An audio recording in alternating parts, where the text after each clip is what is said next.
Network News. Mula sa mga otoridad, ang suspek ng pagpaslang sa isang construction worker sa barangay Zamboanga, Lawag City. Ayon sa inisyal na report ng PNP ay nag-iinuman di umano ang biktima at ng suspek kasama pa ang ilan sa kanilang makasamahan nang nangyari ang insidente.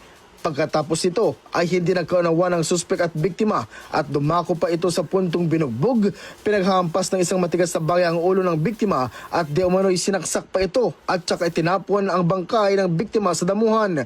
Sabi pa ng hepe ng pulisya na si Police Lieutenant Colonel Ryan Retotar ay nagpatulong di umano ang suspek sa pinsan ng biktima at tinakot ito na kung hindi niya ito tutulungan ay siya na ang kanyang isusunod. Murder ang ipipilang kaso sa suspek at magsisilbing testigo naman ang pinsan ng biktima. Samantala ay ayaw namang magbigay ng pahayag ang pamilya ng biktima at ng mismong suspek. Napag-alaman na ang suspek ay foreman at ang biktima ay nagtatrabaho bilang construction worker. Ang suspek ay nasa piitan na ngayon ng PNP Lawag. Kasama mo mula dito sa IFM Lawag, Idol Lawrence Martinez, Tatak, RMN. RMN Network News.